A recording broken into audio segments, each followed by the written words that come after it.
Et bah, rien que pour son main event, ce show valait la peine d'être vu.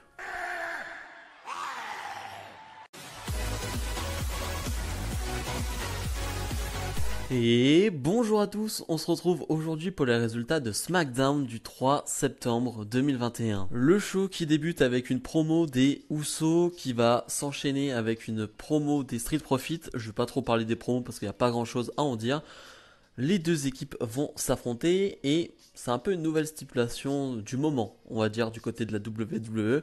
Si les Street Profits gagnent contre les champions, et ben ils auront une chance pour le titre, donc de ces champions-là. Ok, d'accord, j'aime pas trop ça, mais bon bref, en tout cas on a Street Profit contre les Usos, c'est plutôt pas mal ce qui se passe. On a un bon aperçu, un bon petit teaser de ce qui pourrait arriver en pay-per-view prochainement. Mais finalement, au moment où ça devient le plus intéressant, où ça commence à vraiment s'enflammer, et ben les Usos vont se faire disqualifier parce que les deux vont être sur le ring. L'un qui n'est pas légal sur le ring va rester trop longtemps sur le ring. Finalement, les Usos vont continuer à frapper les Street Profits, mais les Street Profits vont réussir à s'en sortir grâce à un gros saut de Montez Ford. Donc les Street Profits auront une chance pour le titre des Usos. On ne sait pas quand, peut-être au prochain pay-per-view, je ne sais pas si ça a été annoncé. Mais d'habitude, j'aime pas trop ce genre de fin, mais j'avoue que je voulais pas forcément en voir plus parce que j'ai envie d'avoir ce côté inédit des Street Profits contre les Usos. Donc ça se termine comme ça, je suis pas forcément contre parce que je veux garder cette petite fraîcheur que j'aurai, ce petit côté. Allez, je veux voir ce Street Profit contre les Usos en pay-per-view. Becky Lynch, la nouvelle championne de SmackDown, est sur le ring et elle veut nous parler de Bianca Belair parce qu'elle nous dit la semaine dernière j'ai parlé de mon retour, mais je n'ai pas parlé de Bianca Belair et elle va nous dire, mais en fait, elle a juste perdu en 26 secondes. Donc, elle peut trouver des excuses, elle peut dire ce qu'elle veut, mais le fait c'est que le fait est que moi j'étais prête et elle ne l'était pas. Et c'est ça le problème, c'est que moi, avec mon expérience, je sais qu'à tout moment, eh ben, tout peut arriver. Il faut être prêt à tout moment. Et Bianca Belair, elle peut pleurer, elle peut trouver plein d'excuses possibles. La vérité, c'est qu'elle n'était pas prête au moment présent. Et c'est presque Becky Lynch qui a sauvé son moment parce que Sasha Banks n'était pas là. Donc la WWE a essayé de ramener sa plus grosse star qu'ils avaient en stock et c'est Becky Lynch. Bianca Belair va arriver, va faire une très bonne promo de Babyface. Bianca Belair, encore une fois, grosse pop, très appréciée par le public. Et c'est logique, après ce qui s'est passé à SummerSlam, ça renforce ce côté. On est déçu qu'elle ait perdu son titre en fait. Ça renforce ce côté babyface du putain, elle avait son titre et on lui enlève comme ça, on lui arrache. Donc ça renforce ce côté-là. Donc Kevlar qui va dire que bah, est-ce que Becky Lynch est capable de faire comme Roman Reigns? C'est-à-dire Roman Reigns va défendre son titre ce soir à SmackDown. Est-ce que Becky Lynch est capable de faire comme Roman Reigns? Et Becky Lynch qui va prendre le micro et qui va dire j'en ai rien à faire de ce que fait Roman Reigns, donc c'est non, et va s'en aller. Et vraiment, je trouve que la promo de Bianca Belair est très cool, elle a une bonne attitude comme d'habitude. Le public ne sait pas trop comment réagir avec Becky Lynch, encore une fois, heel, face. Toujours un peu bizarre l'attitude de Becky Lynch, mais en tout cas, le public sait comment réagir avec Bianca Belair. Ils l'applaudissent à fond. Bref, c'était vraiment une super promo entre ces deux-là, donc ça promet pour les prochaines semaines. Rick Boogs fait face à Dolph Ziggler. Rick Boogs qui est vraiment beaucoup mis en avant parce que Nakamura, qui est le champion intercontinental, va juste regarder ce combat. Combat très court. Rick Boogs va l'emporter en vraiment quoi 2 minutes, quelque chose comme ça. Je suis même pas sûr que ça dure 2 minutes. Mais Rick Boogs qui est... Alors ok, c'est que Dolph Ziggler. Alors ils nous le vendent comme un ancien champion du monde, tout ça. Mais bon, c'est que Dolph Ziggler. Mais il le bat quand même en très peu de temps. Et voilà, on continue cette mise en avant de Rick Boogs. Le public réagit toujours aussi bien. Et voilà, j'attends toujours de voir ce qu'ils ont prévu de faire avec Rick Boogs parce que ça m'interpelle. Ça me surprend aussi. Ouais, pour le coup, je suis assez surpris et je suis attentif. J'attends de voir vraiment et je suis surpris dans le bon sens. C'est-à-dire que pour une fois, on ne voit pas la chose venir et j'attends de voir justement. Seth Rollins fait face à Cesaro. Je ne sais pas trop pourquoi, mais en tout cas, dans ce combat, on va pas se plaindre. Eux qui ont eu une grosse rivalité, qui ont eu que des bons combats, bah là, encore une fois, ils vont avoir un bon combat.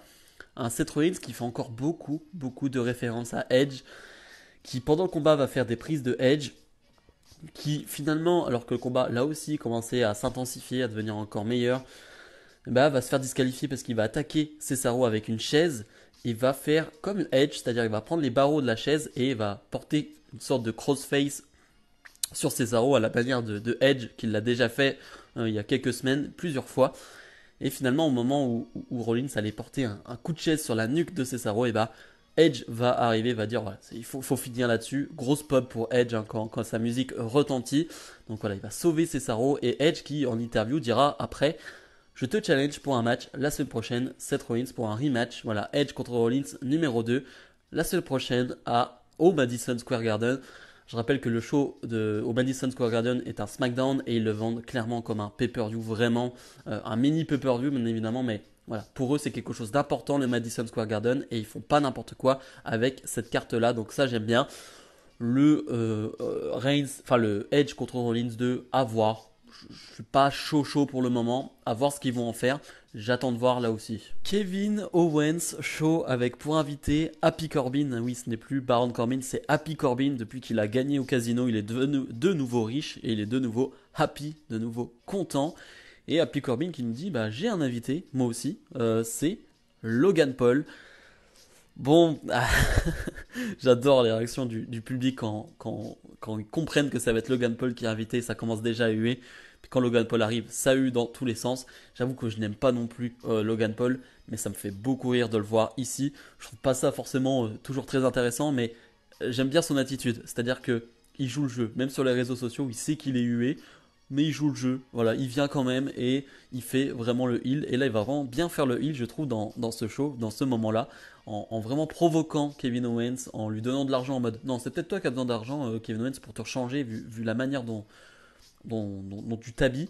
Mais voilà, j'aime bien la dynamique qui est entre Corbin et Logan Paul. Ça ne durera pas, bien évidemment, Logan Paul ne sera pas là chaque semaine, mais en tout cas, ça permet de rajouter un peu de hit sur Baron Corbin, hein, de le faire un peu plus hué. Finalement, Corbin et Logan Paul vont s'en prendre, enfin surtout Corbin va s'en prendre à Kevin Owens qui va rester au sol.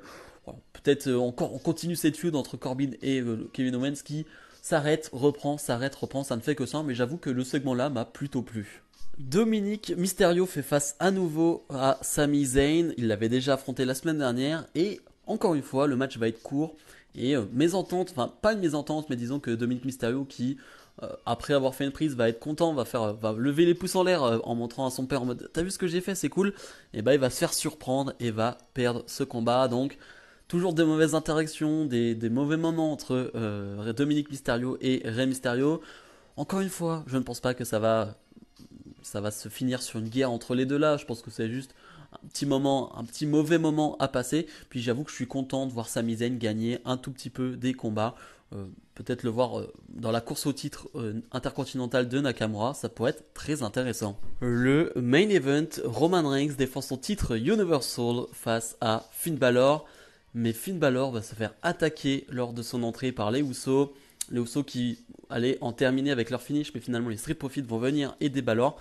Mais Balor est diminué pour son combat et ça c'est très malin. J'adore ce qu'ils ont fait. Vraiment j'ai adoré ce qu'ils ont fait. On va avoir donc ce Roman Reigns Finn Balor qui va durer une quinzaine de minutes. J'ai adoré ce combat aussi. Vraiment j'ai trouvé ça dingue parce que on n'a pas, comme à l'habitude, le combat type de Roman Reigns, de ce heel Roman Reigns, c'est-à-dire grosse domination avec le babyface qui revient à la fin. Non, même un Balor diminué va vraiment montrer de la personnalité, beaucoup de hargne, beaucoup d'envie dans ce combat et va revenir à plusieurs moments dans le combat. Va pas juste revenir sur la fin du combat, non. Il va pas laisser Reigns dominer même s'il est diminué, non. Il va revenir dans ce combat avec beaucoup d'attitude. J'ai adoré les expressions faciales de Finn Balor. C'est le Finn Balor de NXT. C'est le Finn Balor très agressif de NXT. Et j'adore ce Finn Balor. Je suis trop content de le voir face à ce Roman Reigns là. On va pas se mentir. Est-ce qu'on y a cru à quelques moments que Finn Balor allait battre Roman Reigns? Quand il fait son petit saut là, son coup de gras, est-ce qu'on y croit? Quand il fait ce roll-up, est-ce qu'on y croit un tout petit peu? J'avoue qu'il y a une part de moi, allez, j'avoue qu'il y a un tout petit peu une part de moi qui a cru que Finn Balor allait remporter ce combat. Ça a été très bien fait de la part de la WWE. Finalement, Roman Reigns va faire abandonner, va faire évanouir Finn Balor et remporter ce combat.